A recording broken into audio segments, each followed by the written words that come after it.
Hey there, sci-fi fans. Welcome to Dark Loops, where creative and scholarly nerds discuss HBO's award-winning series Westworld and ponder the eternal question, what does it mean to be human?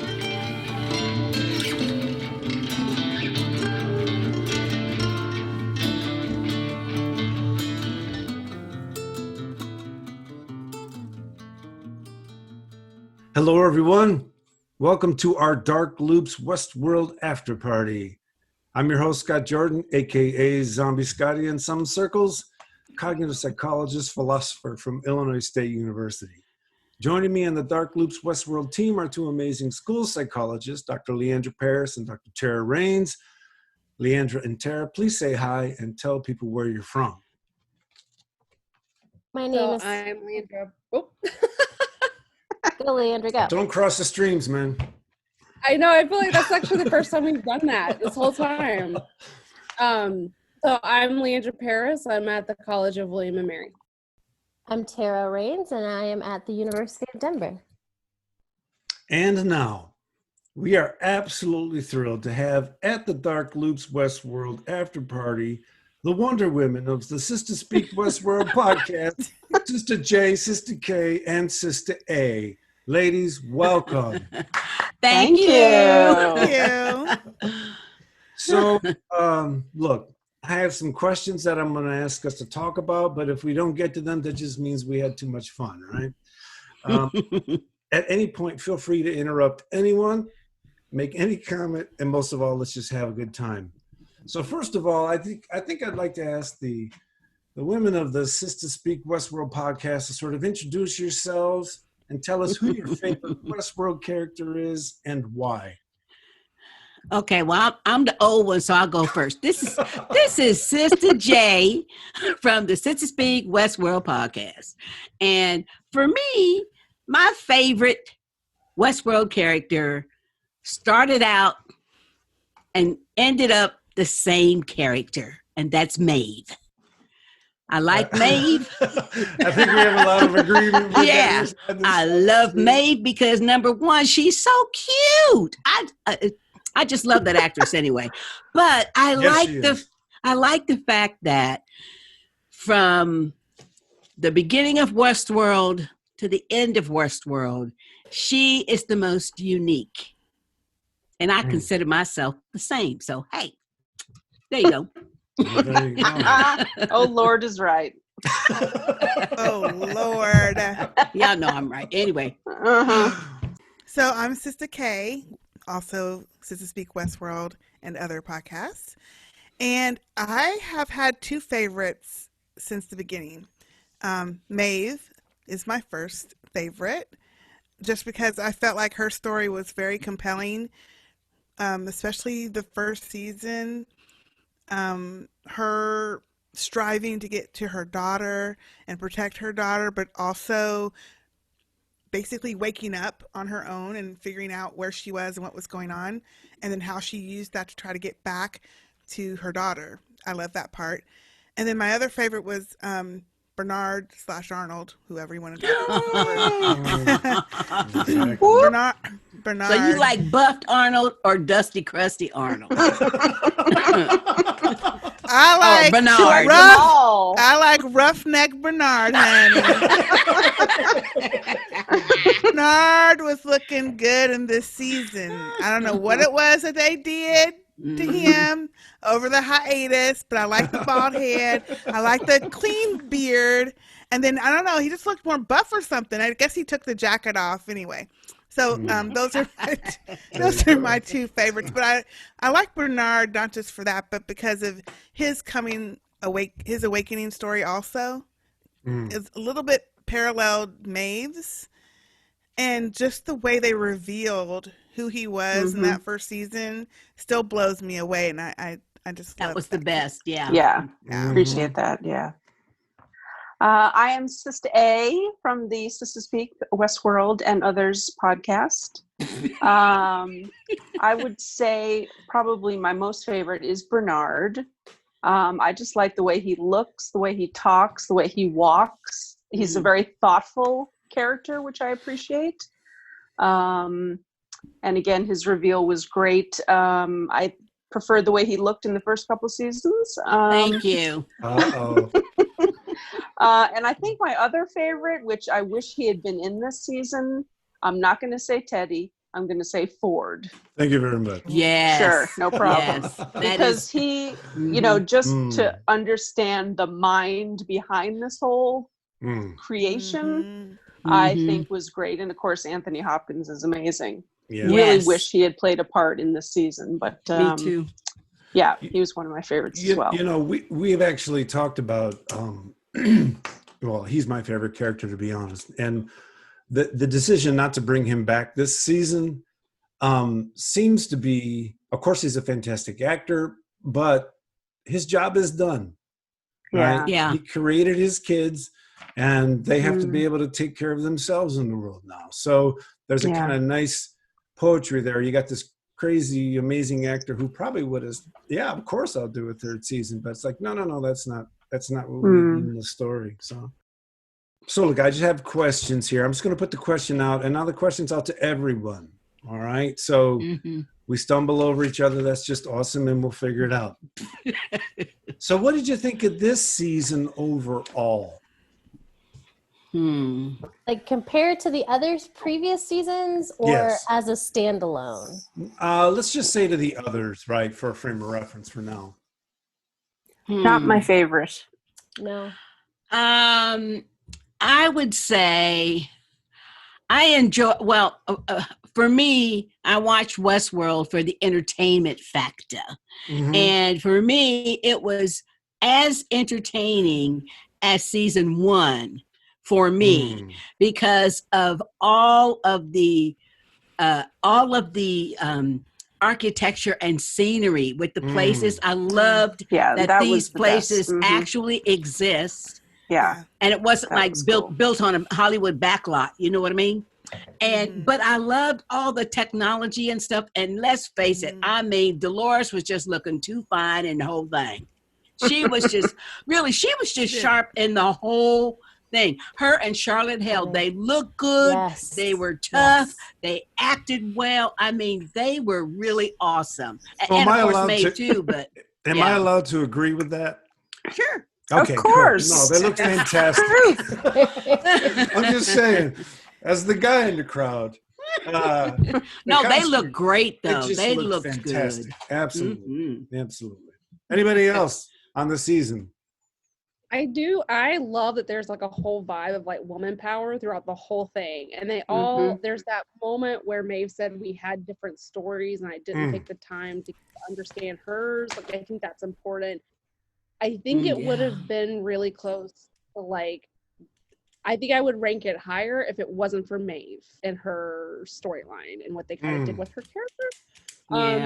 Well, why don't we just talk about that right now, right? Because on the Dark Loops podcast, we kind of felt like the plot of the season kind of worked its way through in the sense that Maeve's line was given short thrift so that all these other people could have these great stories. For sure. How many times does the smartest being in the universe not know what's going on? I mean, it's just crazy.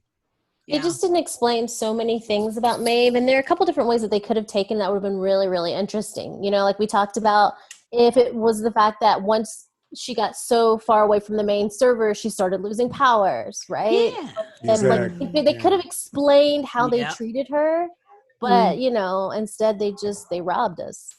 Well, the whole thing I didn't like about the Maeve storyline was the clicker. I didn't get that. Yeah, this because she was so exactly. unique and she could turn not only herself on and off, but other hosts around her and stuff. I did not get that clicker thing, and I didn't like it. And then at the end of the series, Well, she takes over. she broke it, right? She broke the clicker.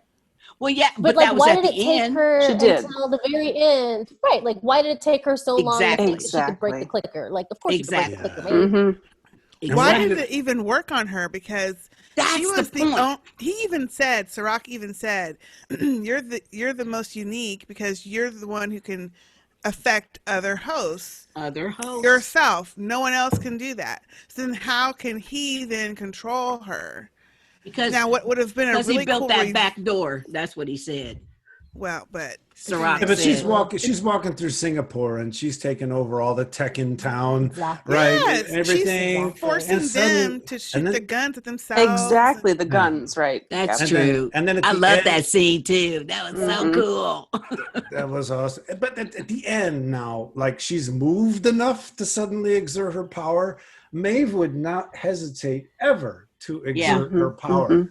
Exactly. So, and by the way, this is Ford's daughter, right? So for Ford's daughter to be sort of relegated to serving Ciroc, I didn't like that. It wasn't believable. No. It wasn't believable. It definitely, I don't think it was believable at all. Like she has always been like you're supposed to believe she's doing all of this just for this off chance of keeping her daughter safe when she's smart enough to know that that's not going to come out of being on Ciroc's side of things. Like she's smarter than that. So like, why would you have it be so one-dimensional? Oh, it's about my daughter, when she's always been about more than just her daughter. It's been a driving force, but she's been about all the hosts. She doesn't want all the people to die. And when Dolores that's a good point.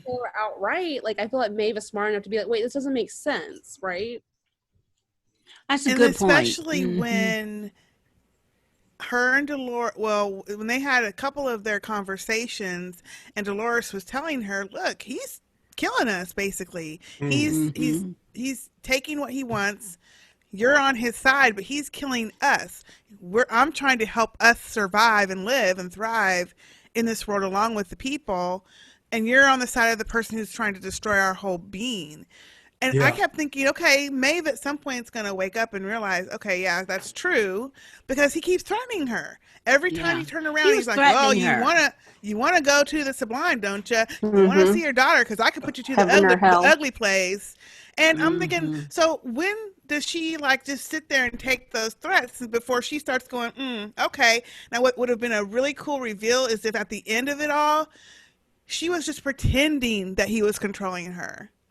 That would have been to me. That. Oh yeah, that would have been being controlled by. That would have been good. That would have been good. I feel like, and she would have said, "Go ahead." You brought this up too. Like it would have been amazing if the whole time she kind of had a good feel for what Dolores was doing, and it was all set up to get Dolores plugged into Rehoboam so she could destroy it.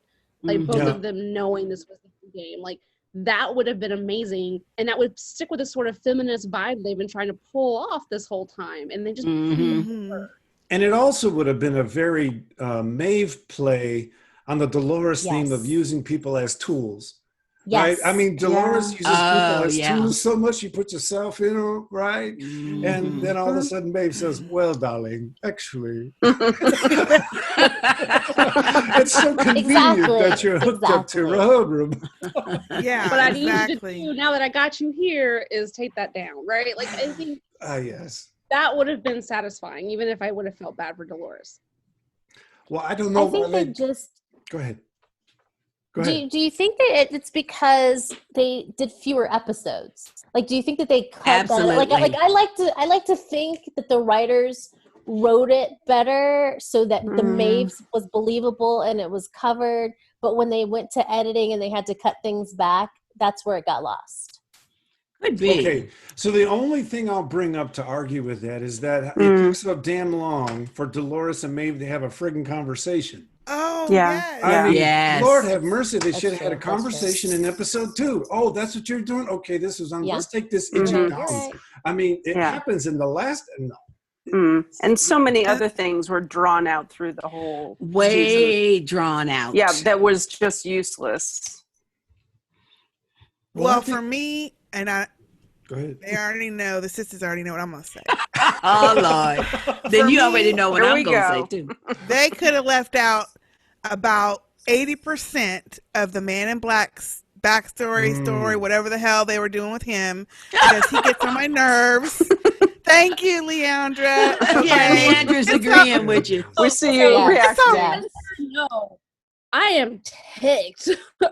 I'm just, that whole thing, which I'm stopped. I'll let you go, but I'm with you. No, take it out, because look, I mean, Let it It's out. like they wasted so much time on him. When Hale, Halores, whatever we want to call her, whatever. Charloris. When she, called the loony people on him and they carted him off, and I was cheering, thinking, okay, finally we're done with this fool. I'm tired of seeing him.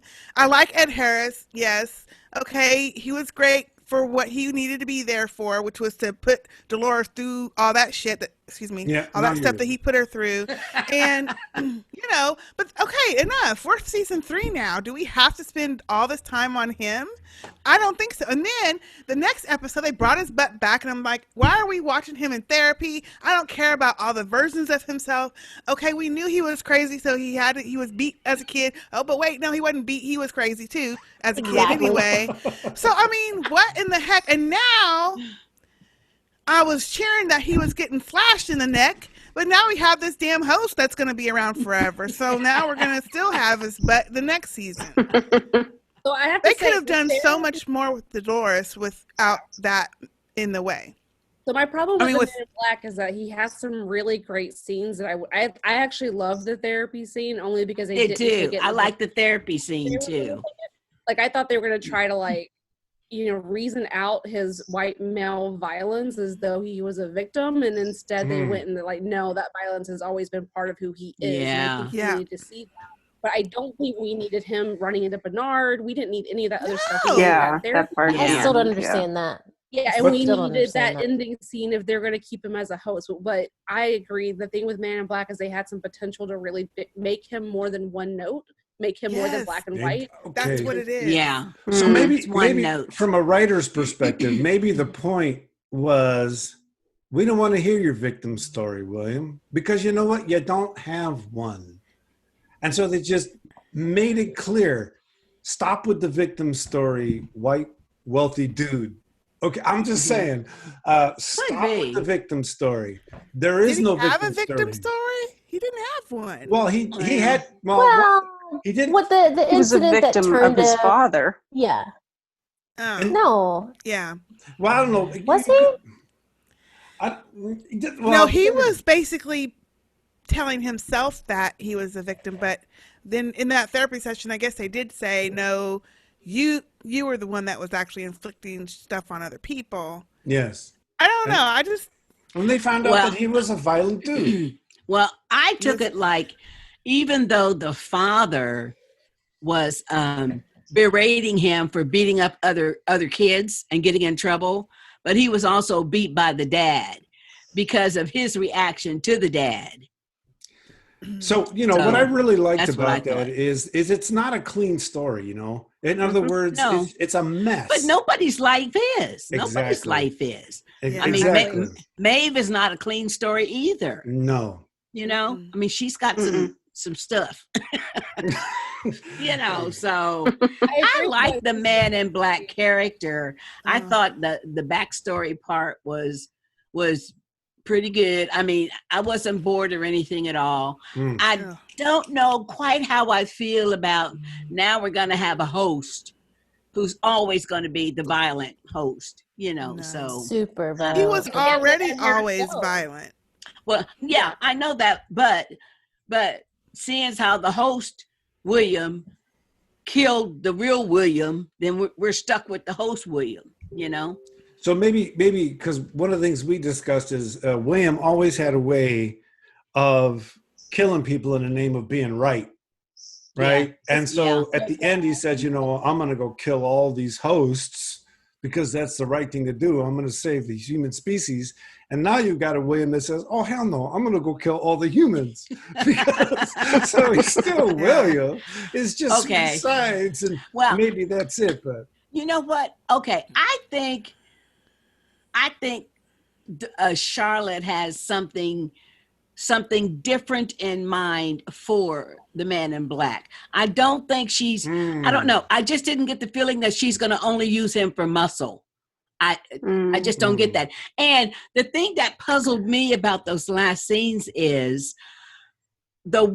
comparing the way Charlotte talked to Dolores when Charlotte was a hologram and telling Dolores, I've cut you off completely. Now I'm doing my own thing. And the way she appeared to be so sympathetic when the man in black when William was getting his ass kicked by the man in black. Right. I mean, because she did. Really, and so that was really incongruous to me, because she was all strictly business and stuff, and showing no feeling when she was dealing with Dolores. But when he was getting his ass kicked, she looked all concerned and sympathetic and everything, and I just thought, what is that supposed to tell us? That's supposed to tell us something. I think it means that it's the Dolores people. I think she's still Dolores. She's still Dolores. Like, remember, Dolores was in love with William, right? And there's like in the very beginning when he was White Hat William in season 1, like she was in love with him. Yeah. And young one. so like that piece is still inside of Hale a little bit.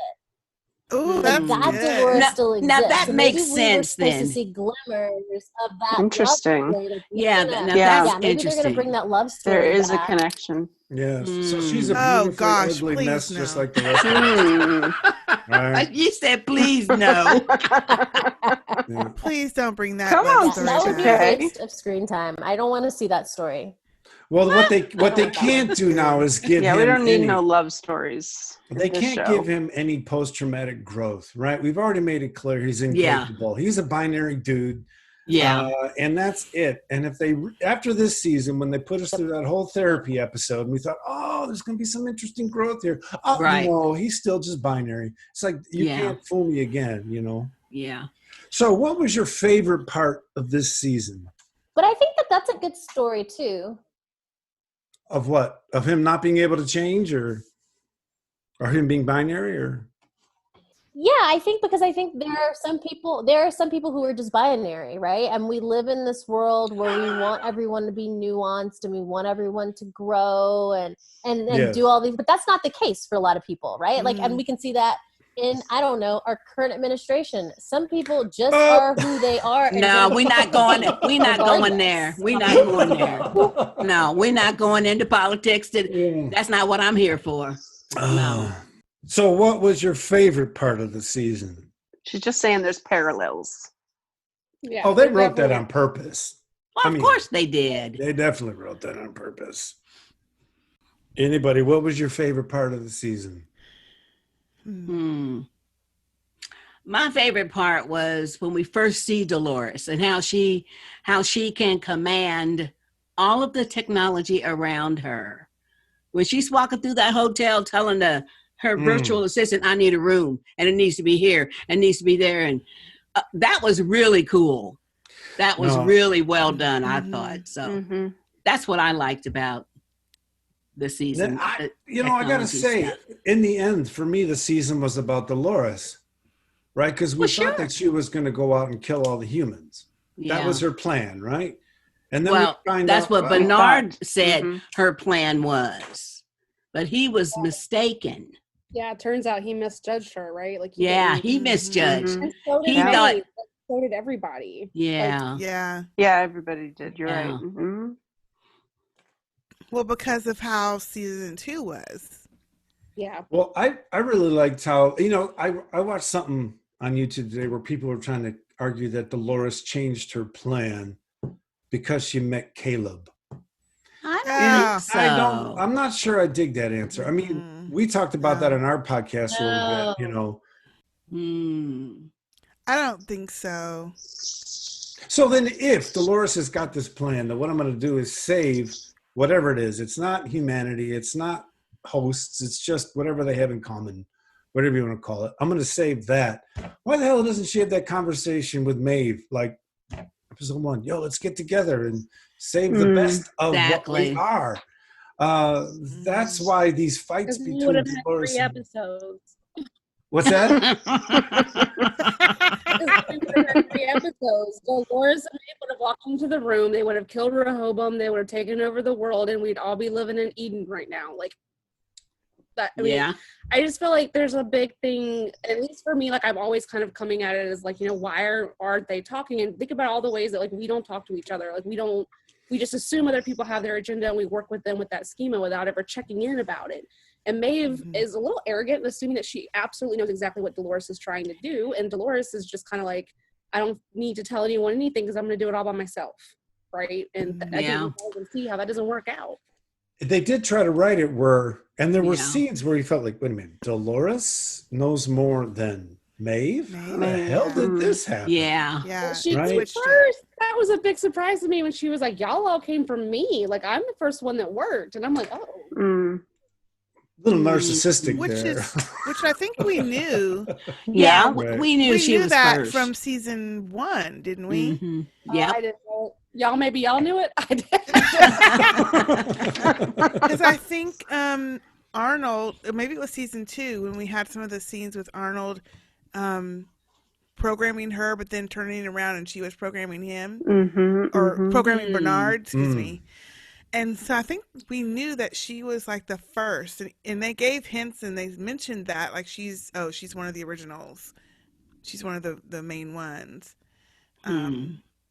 There's something they may have implicitly written into Bernard's character, but you remember what his response was when Dolores achieved consciousness, right? He had her go around and kill all the other hosts. Right? Arnold, you mean? Arnold, sorry. Yeah, he had her go around and kill all the other hosts because he knew what Ford was going to put them through. Yeah. Right. Yeah. And I'm wondering to what, Bernard, for me, has always been kind of a indecisive character, which could be seen as wisdom, but they haven't spoken a whole lot about the trauma that would, of course, maybe it didn't make its way into Bernard, I don't know. But the trauma he would experience of having raised this person, this being to consciousness, and then ordered her to shoot at the rest of them, including himself. I mean, that kind of happened, but we didn't talk about it again. Well, but didn't Dr. Ford erase some of the parts? Remember when Arnold was in the basement and he had the gun on him and he made him show him all of his memories from beginning to end? Yeah, Bernard. But didn't Ford erase some of that before he had Dolores kill him? Before that, like, social gathering at the end where Dolores was shooting up everybody?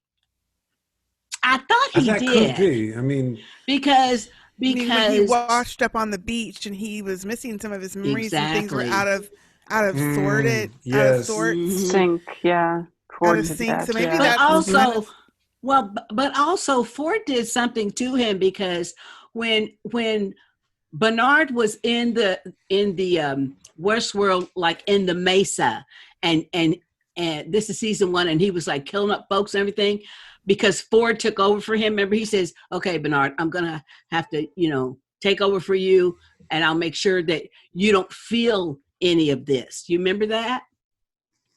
Because he erased some of his stuff. And then the screen went like dark and you saw flashes of gun and stuff, but it was really Ford doing all the shooting, but it was really Bernard. No, there you go. When he basically overrode his programming and had him kill Teresa and had him snatch up Elsie and do all that stuff is what you're talking about? So Ford had some little, what do you call it? Trigger words or whatever, that kind of like that clicker, I guess. And we called it the garage door opener. Garage door opener. Okay, but remember that scene? Like Ford had different words, certain words he could use where he could trigger them without actually saying "take yourself offline" to do what he wanted him to do, which really came out in that episode where Teresa got. And then in later in season 2, when he had all those flashbacks and things, I do think some of his memories or programming is kind of lost in that Bernard's. Right. But he still has that. He still has his same core programming of the love of his son, the life that he had as Arnold. It's still in there, even despite all of that. And I think that's what they were trying to say is that. But there's other stuff in there too, because he said Dolores I thought Dolores had whatever she was going to do, destroy the world, but she put it in me. I'm the one. So she put something in Bernard. Right. Because she rebuilt him. Or do we just think But still, that his... we just think that he thinks that could be Bernard paranoia, right? Oh, Because now he that's just a kept good saying, idea. like, she has a purpose. She has a purpose for me. She has a purpose for me. But he never knew what it was. So he was just assuming because that's what he thinks she would have done under circumstances. Yeah, no, that could be. That could be. Well, can we talk about to me, can we talk about the drop-in character that was so boring? Now, that was my Man in Black really disliked character. That's that stupid Caleb character. That was totally a Oh boy. What is gonna come for you? Oh, Scott. Oh. We are getting to it now. Oh boy. We are getting to it. So I'm sorry, Scotty. I hate that daggone Caleb character. No. Okay, so we're gonna get into it now. So you tell me why you hate Caleb, and I'll tell you why I think Caleb was a bold move writing wise. Oh, okay. And fight. No, we're not going to fight. Go. Okay. In my opinion, I thought the character was very poorly written. Okay. In my opinion, there was an attempt made to put all these layers into this character. And there really wasn't any layers. He was boring. I just did not like that storyline. They could have gotten to the fact that she picked him because she thinks that he's going to lead humanity because you got this quality, but 1, 2, 3, 4, and that it. They drug that crap out so slowly. Okay, so they did. Okay, so I wanted to disagree.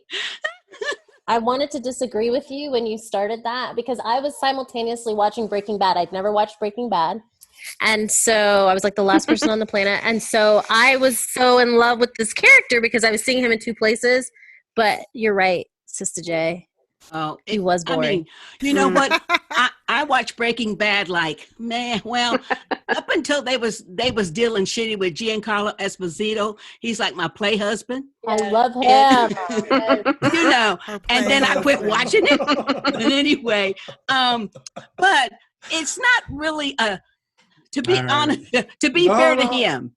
To be fair to him, I have to say, because it is on our Sister Speak podcast, and that is, I don't like that character. I mean, I don't like that actor. I didn't like him in Breaking Bad, and I don't like him in anything else he's in. It's nothing against him. It's just that sometimes people, you see an actor or a person, and they just grate on you. You know what I mean? Right. But I did give him the benefit of the doubt. I said, okay. And that's on our podcast. So I said, I'm going to watch it and I'm not going to complain every time. But she did. He was such a flat character, in my opinion. They tried to give him all these layers to make him meaningful and everything. It did not work. It did not work. Okay, so that's my opinion. Okay, so going to get typecasted though is like the hapless, anxious, needs someone else to tell him what to do with his life kind of guy, right? So. Okay, so I think you guys are underselling his story. And what I mean by that is this is a very girl power flick. All right? Yeah. This is a very girl power flick. At this point, yeah. Right. Only this season. Only this season. It was all misogyny up till this season. And there was still a lot of misogyny this season. Okay. Yeah. There was misogyny that was being resisted by very strong people. That's what we say. We agree. That's what we to say. my own damn show. Sorry, Zombie Scotty. Sorry. No, we booping on your show. Sorry, No. I'm just moving my chair up a little closer. He can handle it. Getting ready here. He can. He's but who was this guy? All right. So who was this guy? According to the way they wrote him, he was a war vet, right? And you don't laugh at me now. He was a war vet who was experiencing PTSD and decided to get himself out of the system. He's got no space to call his own, right? And the whole point of his character, the whole point was the final scene of the series before the credits, where Dolores sees him choose not to let the female host get raped. That was the whole point of his character. No, the whole point of his character was that it was a big fat lie. He wasn't a ex soldier. That was all made up in his mind. No, we can go back and forth on that. He was on a loop. He was on a loop that Sirach and Rehoboam created. So the way I experienced it, he had actually been in the military, right? And then after he came back from the military, he had gone into he became an outlier. He became an outlier op kind of guy. And so at the final scene, I think y'all got it backwards. He was identified as an outlier way before he went to the war, because the whole point of outliers is that Solomon. Notice I didn't say Simon this time, y'all. But anyway, Solomon, the original brain ball, had identified people who, for some reason, their algorithms were not meshing with my stuff. So therefore, these people might cause some problems in the future. Scoop them up. He was scooped up way before they start programming him to go to war. So I'm going to disagree with you on that. What I want to argue is that very moment, when he told the men under his command, no, you're done for the day. You are not going to rape these hosts. That was the moment that made him an outlier. All right. No. And that was the moment where he then was recruited into the Black Ops, or the outlier ops. So look, if that's not true, if that's not what the writers are after, then it wasn't absolute waste of time. No. I'm not backing off. The only point. No, I agree with Zombie Scotty, because otherwise, why would he have been in War World, whatever world it was where they were doing the training in the first place? I think that is exactly right. He was in the military. He was being trained, and through the training, they realized, okay, this dude ain't doing like what everybody else is doing. We can't predict what he's going to do. So now we're going to label him an outlier, and he's going to be in this program. Yeah. Now, all of that stuff about his friend being killed in war and this battle, that was a lie. But that was after he had already been identified through his military training that he's an outlier. And they had identified him as unpredictable because he was a good guy. Yeah, and the original reason that he went through programming was because of what went wrong with the IUD and all the bombing and stuff that you saw, where the one guy got killed with the satellite bombing or whatever. Like, that's what got him originally. Oh, yeah. I remember that. Did we resolve that one? No. No, she still doesn't like him. She'll stick to her her opinion. Okay.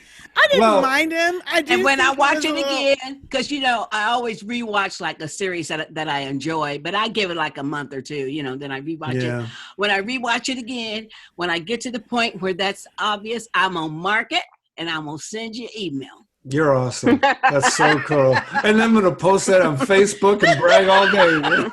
She will. Yep.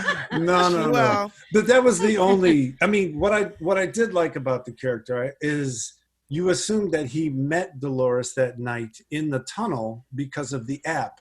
And at that moment, we didn't know the app was being run by Rehoboam, right? So, So you kind of felt it was a chance encounter. And I did like the kind of poetic ending to the idea that Dolores witnessed him be a nice guy, probably the only nice guy she ever witnessed across her multiple lives, or, and it's like that stuck with her.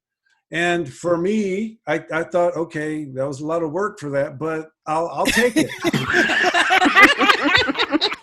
Because there are some. It was a lot of work for 8 full episodes. There are some male members of the species that actually make choices like that. Yeah. They may be outliers, which is too bad, but I was kind of pleased to see that. Well, I feel like there was a nice guy in this universe. When you think back on it, he needed, he was, when episode 2, 3, whenever she revealed that he had this path that he was going to be on, he was going to kill himself at some point in the future. But and he was already, when he was on the phone that very first episode before he meets her, and he gave that package to them, and he walked off, and he was talking to Francis on the phone, but it wasn't Francis, and he was finally thinking, you know what? I'm not going to do this shit anymore. Yeah, that's true. And he canceled it, and he went back, and he saw her, and I thought it was funny how, we know she's a host. So that shot in the gut wasn't really going to make her swoon. But when she saw him standing there, of course, she swooned and fell, and he had to catch her and be the knight in shining armor, because that's how she knew he would be hers, respond, be hers to mold, because that's how he feels purposeful. If it's just for himself, he didn't care. He was going to live this life, a lie, where his Francis was calling him on the phone, but it was a computer and all this other stuff. Right. But because of having this woman swoon, because he had to go protect something, it made him feel like he had a purpose, and she knew that. Yeah. Which, if you go back and think through it, I feel like that's kind of what she was trying to say at the end when she says, when he took her to build her body back again in that warehouse. And she was saying, I chose you for a reason. Yeah. Right. You don't remember, but you need to remember. Now, that's the part that got on my nerves, was all this, okay, you need to remember. I'm taking you here so you can remember. Just tell him what the hell you want him to know. Yeah, his flashbacks. There was too much time spent on his flashbacks. That episode 7, I felt like a large part of episode 7 was a waste of time. Between that and then the big fight scene at the end, I was like, give me a break. You could have been telling me about Maeve while you have them out here playing Kill Bill. Yes. Oh, that's a great movie, though. Kill Bill. Love it. As long as we're talking but Kill I already Bill saw 2, the movie. Oh, Lord. I didn't like either one. Great. So, sisters, what's different about podcasting Westworld compared to other shows that you podcast? Nothing. If it's a non-starter, it's a non-starter. I think it's a very thoughtful show. It requires us almost to get together and go through it so that we can understand what the hell is going on here. I agree. So that is kind of why Westworld is different from some of our other lighthearted or just straightforward shows. This one really makes you think, which is why I love it so much. Well, for me, no, this does not compare to Fringe for me. Fringe was the only series that I've ever watched that I really had to think and pay attention and go through a whole bunch of stuff. Well, it was. But now this one, I've known what all the other shows were gonna do. I understood everything about those shows. She watched the original movie. She had it all figured out. I already knew the plot. He asked the question, and I'm answering the question I did ask. Yes, you did. Did you ask that? I did ask. What's different? Podcasting. Everybody got a different opinion. There you go. And it was not. I mean, I enjoyed it. It was entertaining, but it was no. It's not your favorite, huh? No, it was not. I've enjoyed watching Westworld. I've been thoroughly entertained and confused, and I like TV shows that do make me think, because this one has so many twists and turns. Don't know what's real, especially the first season when we didn't know what the hell was going on. And so I think this is a really great show to podcast, because there's so many theories, there's so many things that could be happening, and we always need, it's like the water cooler moment. Podcast is like that water cooler moment at work when you'd say, hey, did you watch that show last night? And what do you think happened? To me, this is the type of show that's perfect for a podcast. Oh, no, that's Game of Thrones is what you describing. Well, it's because you can have all these different theories and thoughts, and someone has a totally different idea of what's happening, and you come together and you're thinking, oh, I'll take a piece of what they said and a piece of what I'm thinking, and I think that makes sense, and let's see what happens at the end of the season. And it makes it fun to me. So in the scene in the finale where Bernard meets his wife, I experienced that scene because in such a way that I had felt they were fake. I had felt in season 1 that Bernard's memories of his wife and his son were fake. Really? Because as season 1 went along, right? And then we find out Bernard is on or whatever. You don't know, and if any of that was ever real. So I experienced that scene as though Bernard was realizing that, oh my God, this person was actually real. I think you're right, because for Bernard, they were fake because they were Arnold's family. They weren't Bernard's family. Yeah. So, but he didn't understand, or his feelings are still there, even though he knows they're not his family. Right. He still feels like they're his family, I guess is the way. So I guess that makes sense that you would feel like they were fake, but to him, they were real, but also fake. It's kind of a weird situation, but I love that scene also. Yeah. I really and then the whole discussion about not letting them go. Why would you let them go? You know, what are you letting go? You've got memories. You don't know if they're real. They don't know if you're fake, but nonetheless, you keep them. For me, that was my favorite scene of the season. Because like I said, I experienced it as, oh my God, she's real, you know? Well, my only thought on that season was we was really PO'd how they made the beautiful Gina Torres look all cracked up.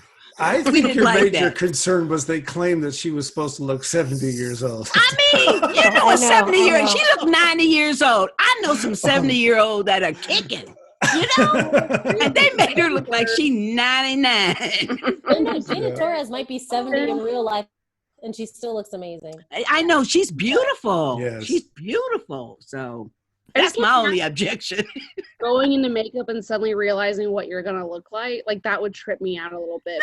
But they brought in this amazing, beautiful actress to do this, what I would consider to be kind of a small part, but such an important part, which is why I feel like it was meant to be this really big eye-opening moment for Bernard in terms of these memories really existed, this person really existed, this is rounded in someone else's life, but it's still a life that I kind of share. And so I agree. I love that whole thing, and she just did such a great job of saying so little but saying so much. It was just... And then imagining that you've got those memories, you don't know if they're real, and people are telling you you've got to let them go, but you can't, right? So it's not that you can't let them go, but you don't even know if they're real. For me, that was it was worth. And then she kind of gives him permission to not let it go. It's sad and you're grieving, but you need to get over that part and think about the love that you feel in your heart for him, for the baby, and not try to just forget about it, because you're forgetting about the love that you had, even though it was for a short time. And it kind of, I think, changes his outlook on things. Sorry, I keep jumping in, but I feel like it's a great demonstration of recovery and grief and trauma, which I feel like has been a big theme for this whole series. But really, the piece of this whole thing is just this idea of we often question what we went through when we experienced trauma, and we've had crisis happening.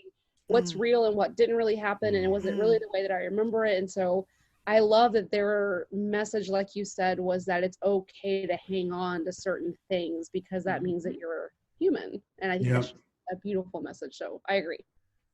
That idea of acknowledging trauma plus the idea of choice, right? Because one of the things trauma victims suffer is choice, and what role I have played in it, and it takes someone else to help them, get through the idea that it wasn't their fault, right? So, should HBO do a 4th season? Yes. Yeah, because I want to know why Bernard's dusty and crusty. I want to know how many. What did he? When he put that visor on, what did he see? Why was he so transfixed before he got turned off? Because we saw the world merging or something merging and moving. All that data right before his eyes. Yeah, what was that? Yeah, he looked surprised or something to me. And then when he turned off, how many damn years has he been turned off? Right. Because that's a lot of dust. Long time. I mean, his eyelashes was dusty. He's in Victorville, though. Victorville's really dusty. Is it? So they could have just left the window open and he got all dusty. Exactly. Oh, and then I want to know, since he was turned off and is now dusty crusty, where's Stubbs? Oh, he's rotting away. Yes, did he rot away?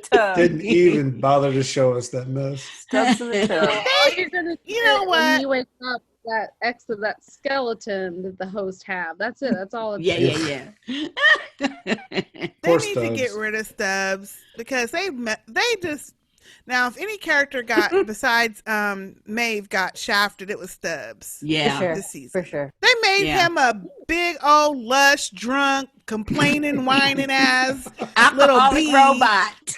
Yeah. Who was happy to be that? He was totally happy to be that, man. It was his But gig. he was fine with it. He's like, I don't question my life. Like, I kind of wish I could be that hapless. Yeah, but didn't Bernard do that to him though? Didn't Bernard do that when he No. changed his A programming? little bit. A little No. bit. He did. I He think did. so. He was kind of like that before, though. I think he was not. He didn't ask a whole lot of questions before. He was a tough, like he would do it. He was the security of the park. We never saw this slovenly, lazy side of him, but he was slovenly in this season to me. He wanted to be dead, so maybe like this is his retaliation. On like, you won't let me kill myself. Like he was excited to Right. die. He's like, finally, and he's like, ugh, I'm still alive. So Since so I'm let's. here, I'm just gonna drink the whole time. Well, yes. So let's just go around the circle here. And where do you think Bernard went? And it could be obvious. I think he went to heaven where the rest of the souls are. So I think it's possible that he ran into Maeve's daughter. In other words, I think that because In Dolores did not have the coordinates. Bernard had the coordinates. And where are those? They're in the friggin' helmet. They're in Marcellus' soul in the case, right? Oh. And Bernard puts opens Right. the case, puts it on, boom. That's a goes to good heaven, thought. right? And then, so if we all agree with that, I agree. I think it was the encryption key was in that little helmet thing Yeah. because it mimicked the big U that they stood in to go when they were in the Mesa. So I think that was the encryption key, and he did probably go to heaven. Now, whether or not he ran into to Maeve's daughter or not, like, I don't know. I think again, like, I still felt like even that storyline was loose. Like she hadn't had her daughter for years. And all of a sudden it was her primary drive. So no, that totally agree. And she would have known Yeah. all this. The whole scene where she says to Dolores, well, how can I trust you if you don't let me get into your mind? Well, that's not how trust works. And Maeve would have never asked. Maeve would have just gone into her mind and find it if she wanted it, right? That's so Terry, you're on target there. That's it, for me, it seems that like they diluted Maeve's character this season so that all these other characters could have this plot. So let me ask you this: if Bernard went to heaven, right? Why does he get called back? Why does he wake up at the end all crusty Bernard? Who knows? Is Stubbs pissed off or something? Well, obviously he's got more to do. Like, so if Yep. So who called him? What was the trigger? that's the question. Yeah. Well, I think it's Charlotte because I think it goes back to season 1 or season 2, I guess, where Dolores told certain hosts over and over and over, we all have a part to play. We all have a part to play. We all have a part to play. Over and over. Ad nauseum, almost. Yeah. And because Bernard now knows that whatever was going to disrupt humankind is in him and not in Dolores like he thought. And we also know that Dolores made Bernard, built Bernard, right? Fair enough. Exactly. Yeah. So that's what I think. Yeah, I think he's coming back to save the world. I don't think he's coming to save the world. No? I think he's going to be the big baddie in season 4. Whoa. I think, that's just my opinion. I think they're setting it up for that. They did have him looking awful. The expression on his face when he lifted his head did look kind of menacing. So on our podcast, when he was using the garage door opener, we would say that he would put himself into Hulk mode, right? Yeah. So is he coming back from heaven in Hulk mode? Right? Because if he is, I don't know. I just thought I thought it was a great ending. Well, it depends. It depends on what you think Hale's plan is. And see, we don't know that. He is here to stop her plan or join her plan or what? Because I feel like they're going to try to pit them against each other because they're kind of... We don't know what her plan is really yet, except to populate more hosts. Yes. Well, what does she plan to do with that? And so maybe we know Charlotte still has a part of Dolores in her. Okay, and we know that Bernard has something Dolores put in him. Yeah. What we don't know if they're going to be antagonistic or they're going to be, integral parts of one another. We also know, and like I said, we've been told since season 1, just about everybody got a part to play. Right. Well, what's their parts? Right. And now Hale has aligned herself, or she's got a subordinate under her, the Man in Black. Oh, and by the way, she's Darth Vader.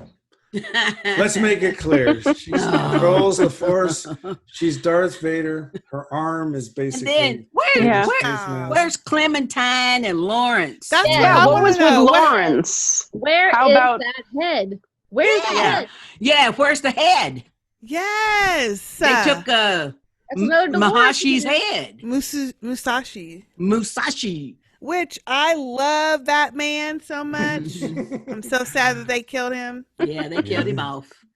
Well, they got his head. Yuki Sanada. Oh, I love him. Go back really quickly to your point about Charlotte and Bernard. I do think they're going to set them up to be mirrors because both of them are being like the fact that both of them this season have dealt with the loss of a son. Yeah. And the fact that both of them are kind of coming in. Like, I think Maeve woke him up to help her fight Charlotte. Okay. That makes sense. Because she's going to kind of need that back. Like, I think that she's probably been trying to battle this for a long time, and now she's realized that she needs his help, or she's figured out a way to find him. Like, no one knows where he is, so we're assuming it's going to take a while. But I'm really interested to see how they take that sort of journey of, like, grief and trauma, because that's driving everything about Dolores right now. Integrate that with what Bernard's been through. But, yes, bringing it back to what you said, I need to know where that head is. I need to know where those beautiful lips are. Where is that pearl? Because I was so excited when they look over and it's Clementine, and I was like, yes. No. Where's she been? I love Clementine. Yeah. Now what? Like, where are they? Yeah, where'd they go? Okay, so I have asked the questions that I had written out. Do any of you have any conversation questions? Nope. No. What I'm hoping for in season 4, I found that season 1 was a great foundation for season 2, which was my favorite season. So I'm hoping that season 3 was okay. I'm hoping that it will be a good stepping point for a great season 4. Right. I gotta be honest. I felt like season 3 could have been a series finale. I felt like the season 3 finale could have been a series finale, just because if you're going to, I mean, not only do the hosts have loops, but culture has loops. And the idea that we're going to get it all right and we're going to solve all this stuff, it could almost be seen as if the show was trying to say, no, we don't get it all right. That's just not what we are. And struggle is part of how the system works.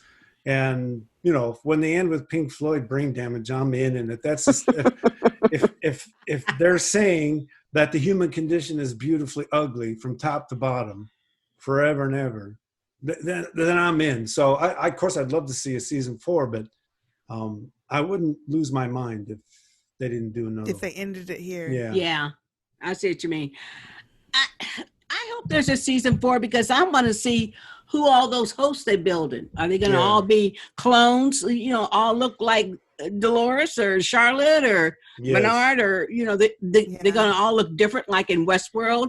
We had all those different characters and stuff. Or and even if they don't look like Dolores, we're going to be looking to hear, is Dolores in there? Right. Exactly. Yeah. Is Dolores in there? How far did she go? Okay. Any final comments from anyone? Nope. No. Well, Thank you for having us. okay. Yeah, thank you for having us. This has been an absolute blast. Can't tell you how much fun I've had. Thanks to the sisters for coming on the podcast. Thanks for Tara and Leandra for Thank you for doing this. This is fun. Co-hosting with me all season. This has been a fantastic experience. And I guess that's it. So thanks, everyone. Bye-bye. Bye. Bye. Bye.